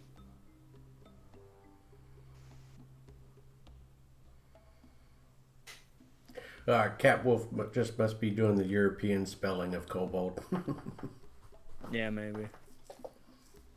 There are so many different versions of kobold. Like, I'm fine with the tail as it is. It's more lizard folk than anything, because, like, quote-unquote D&D kobolds have rat-like tails and are thinner lizard folks, essentially. Mm-hmm. But I'm fine with, like, this look.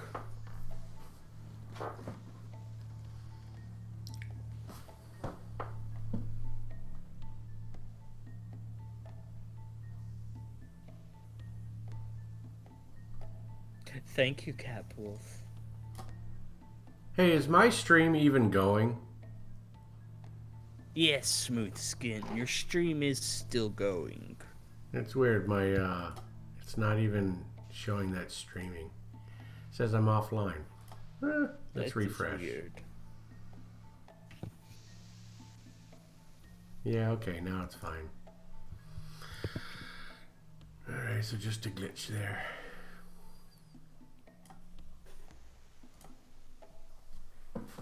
But yeah, the only thing I can really, like, complain about is like making sure the eyes are the correct color. Obviously, Giuseppe's are going to be glowing an eerily bewitching color, which is entirely up to you what color that is. Mm-hmm. But it's still a yellow base pupil. Same with Abgrin's. Like in the art.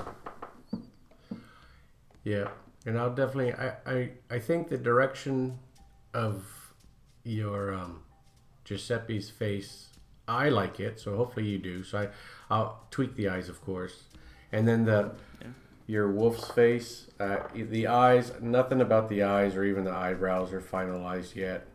Yeah. Not yet. So yeah.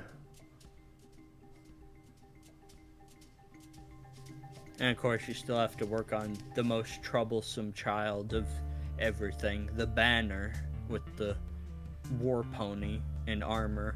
Yeah. Yeah, the armor's nothing that I'd be proud of just yet. I get you. I have an idea for the banner. I think it'll look fine. I'm not too worried about the banner, but we'll see.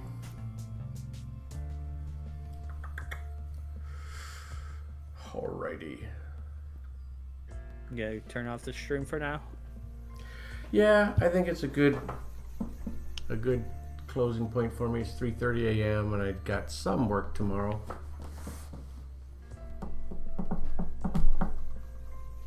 Nice. It was a quiet stream tonight. I've noticed that weekends get really quiet. I think people have a lot to do. But weekend streams are... I just don't get as many visitors on the weekends. Yeah. Well, usually that's when everyone's playing D&D, to be fair. Yeah, they got stuff to do. Hell yeah. Or they're out and about.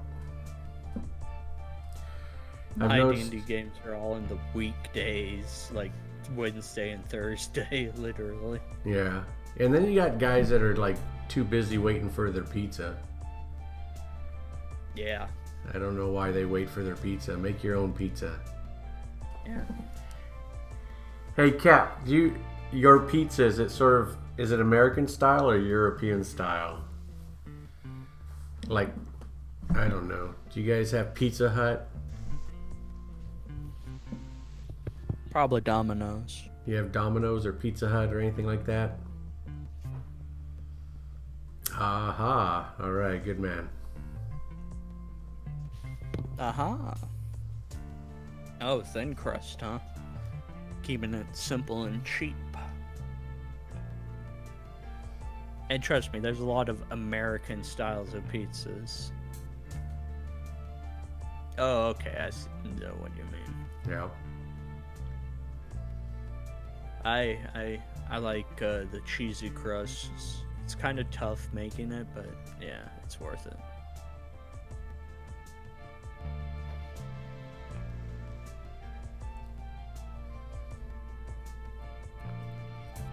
Yeah, I've had obviously American style up the butt, and I've had some which was supposedly authentic Italian style, and it was okay. You know, you had the dough. It was more of a 12-inch dough. The one I had, I don't even think it had sauce, but it had spinach and olive oil and I think some tomatoes and stuff, and it was okay, but it's almost like, this is not pizza.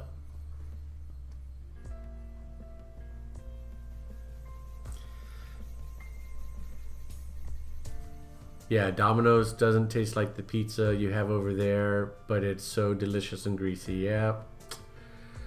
Domino's has a good pizza. For the fast food stuff, I really like Domino's. I used to work at a Pizza Hut years and years and years ago, so I've eaten plenty of Pizza Hut, and I still like it, but some of their pizzas are so freaking oily. It's almost too much. Well, it's definitely too much.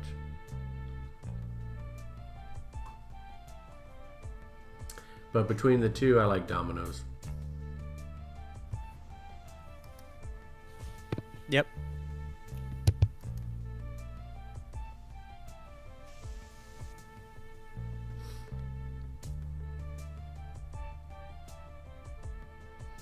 You know, Cap Wolf, you could probably just come in Discord and talk instead of having to wait to type it all out.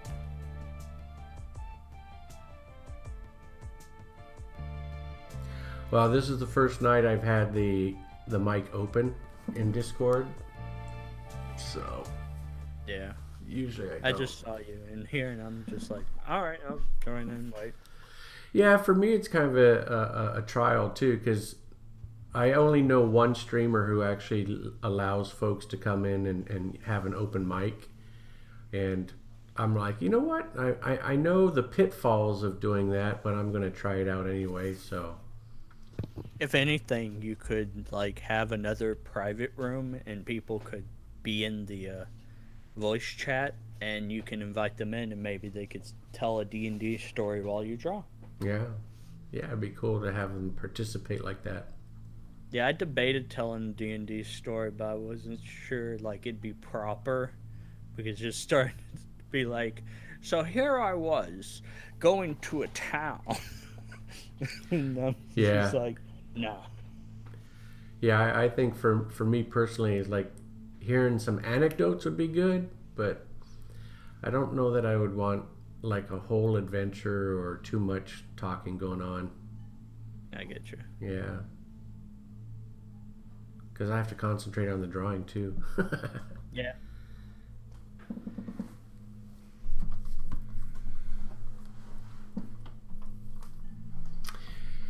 Yeah, it might be more of a challenge if there's latencies going on. What's challenging is sort of related, not quite the same thing. You know how some streamers will stream together and you can go to places like Khadgar and watch them both. And I did that once, and it was tough because trying to chat with people on my channel, and the other artist was chatting with people on his channel, and the two of us were live chatting through Discord, and I actually didn't enjoy it very much because it's just, I want to be able to focus on folks that were in my channel. Yeah. So it was a bit of a challenge. Yeah, that's the problem with that sort of thing, yeah. It's fine if everyone just wants to lurk, then it works out for everyone, but I don't know. If you've got your own stream, you kind of want to participate.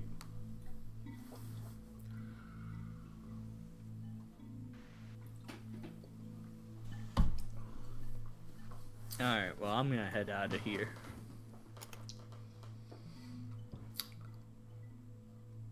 And off you go. On, Yep, off, yep. on, off. Okay. All right. You have a good night, and we'll see you next time. Yep, see ya.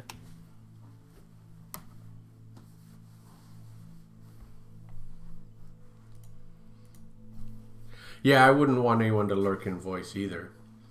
Although if we're talking on the channel, then they should be able to hear us on the channel. So it's kind of the same thing, right?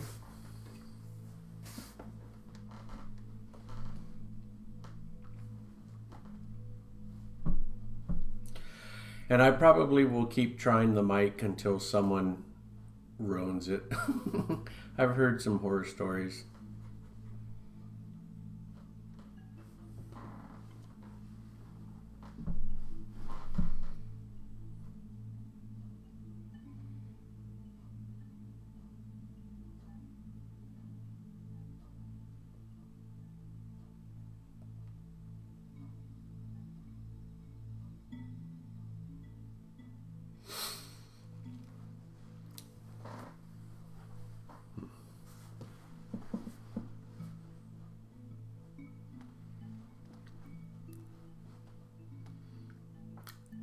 You know, I don't know what a Swiss accent sounds like.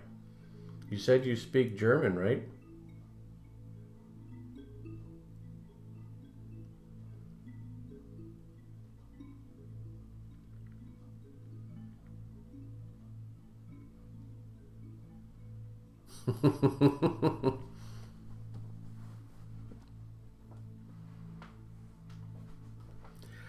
I don't know.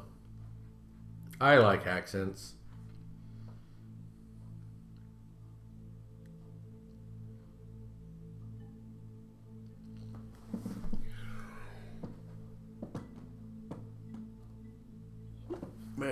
That was a big yawn.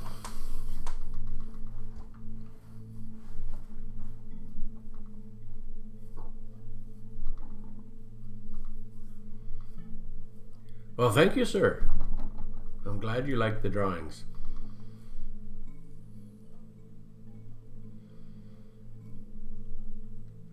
That feels like a change of direction in conversation. So what brought that on?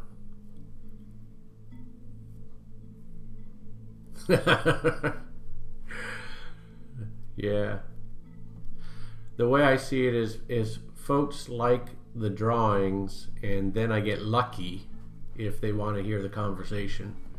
Because I don't know. I'm not Mr. Entertainer.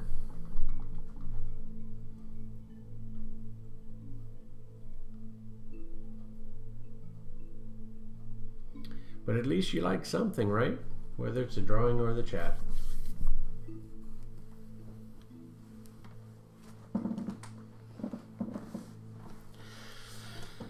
Yeah, interactive's good. I mean, once I got comfortable, you know, chatting with you or anyone, kind of pretty easy for me. Sometimes I kind of stagger. Sometimes I say the wrong thing, but just try to be me.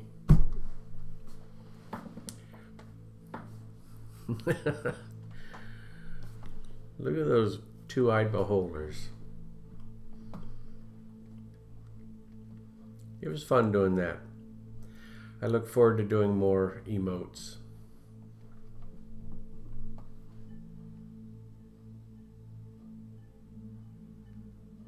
Now, you can do that emote on anyone's channel, right? Because now it's just part of your library of emotes.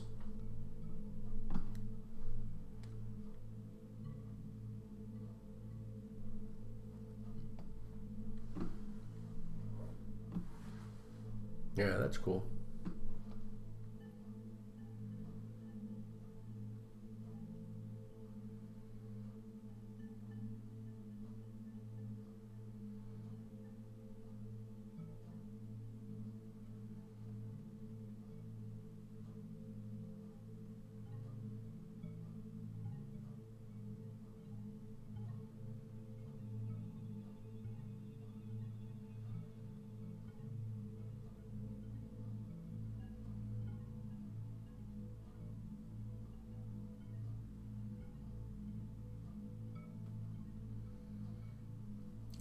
Has anyone seen that emote and then asked you about it? It's like, wow, where'd you get that cool emote? I want to go follow that guy.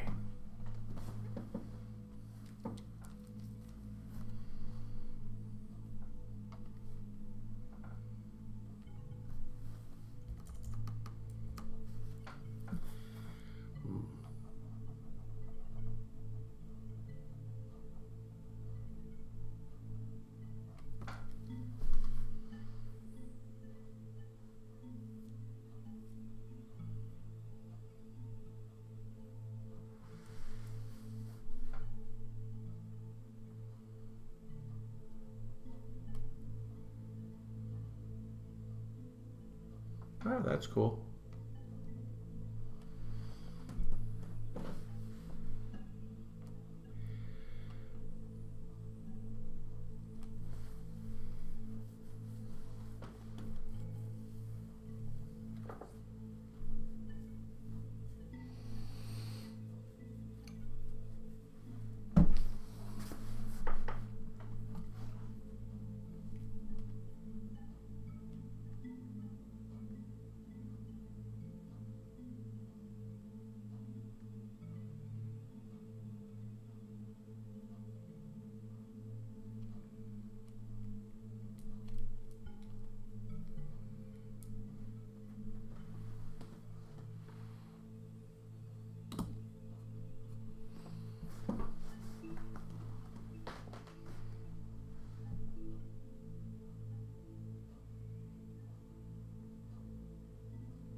I'm just staring at the drawing. I think this drawing, I probably will skip the pencil layer. I feel like a lot of it's already drawn out. I could go straight to inks.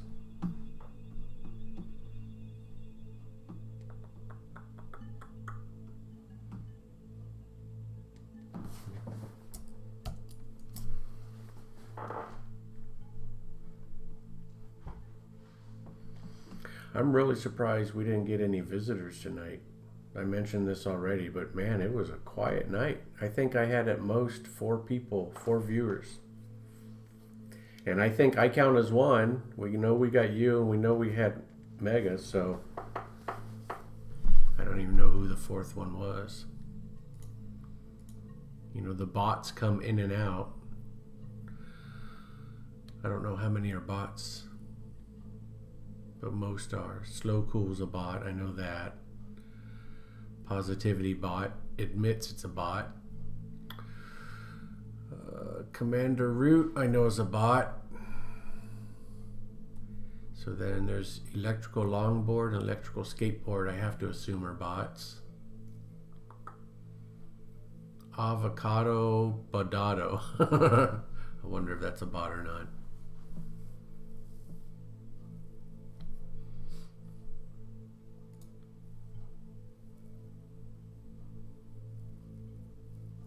The boards are bot, yeah.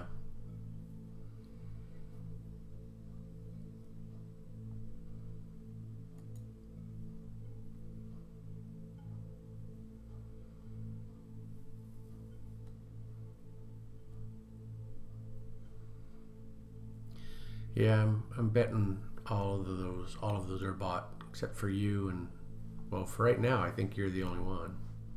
I think everything else is probably a bot.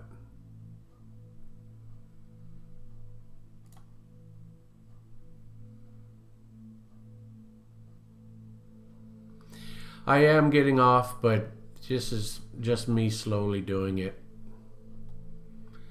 So yeah, it's nice of you to let me go, and I'm not deceiving. It's just kind of lazy. I'm lazy to go to sleep. Let's put it that way.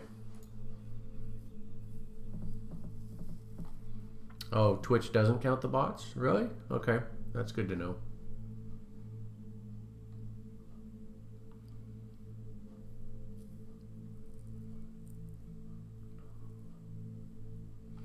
And I know sometimes people will visit, and you know, I don't know, every 30 seconds you have to be here like 30 seconds or 60 seconds or something like that.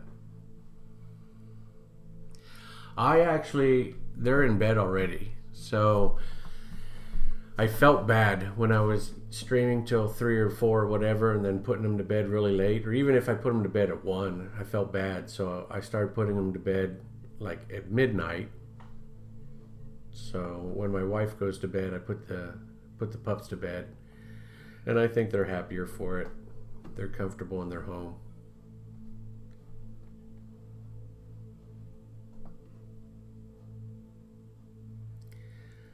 Yeah, but Mega, I am tired, so, you know, don't worry, you're not missing anything. I am going to be heading out in a couple minutes. Any second now.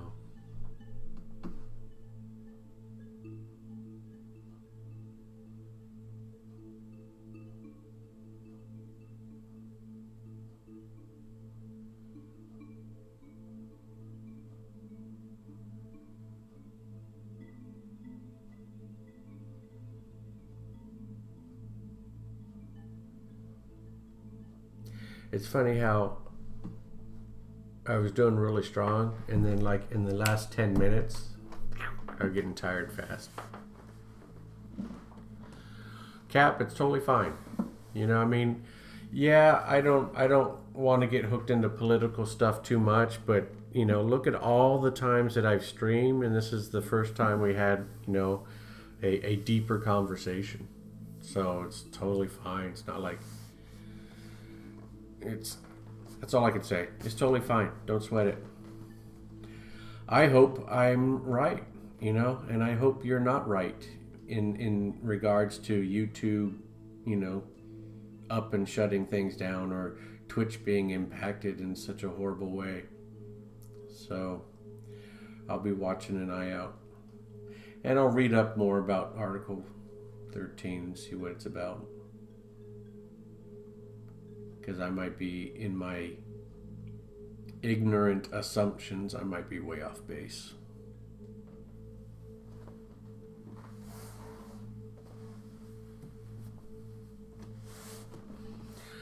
Yeah, I wouldn't want it to affect anything that I'm doing now.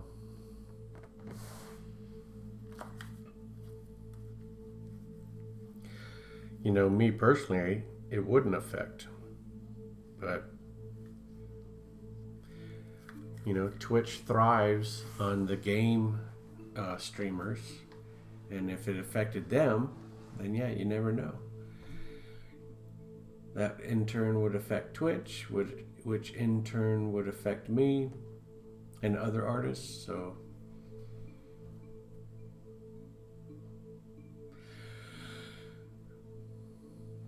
who knows?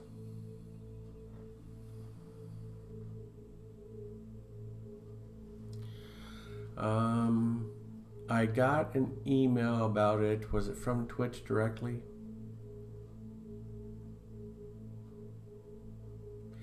Yeah, I think it was Twitch. In fact, I think they were saying to protect content creation, they had a petition that they wanted everyone to sign.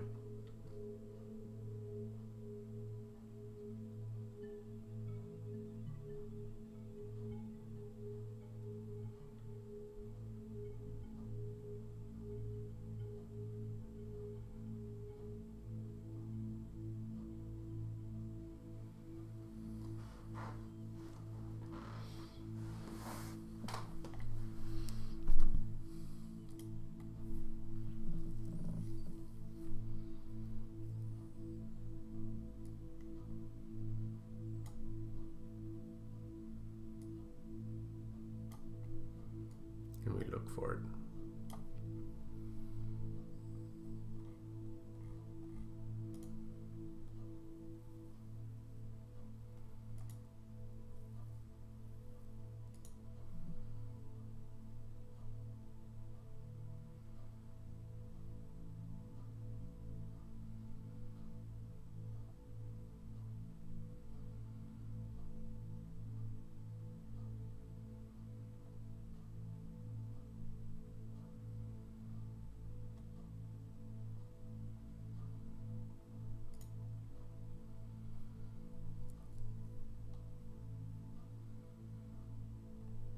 A letter from our CEO.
You need Sleipnir?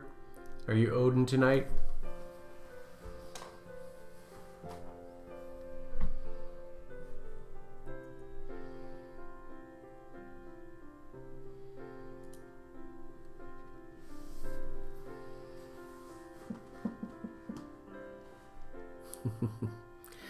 All right, Cap. I think I am going to go now too. It's getting to me, so I'm pretty tired. As always, thank you for coming by. Thank you, Mega, for coming by and participating in the drawing and stuff. And it was a good conversation by both of you guys. A good debate by all three. So it's a good night.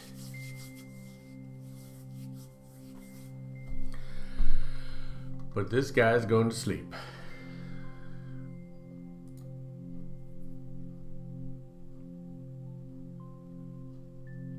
It's my pleasure, Cap. My pleasure. Good night, guys.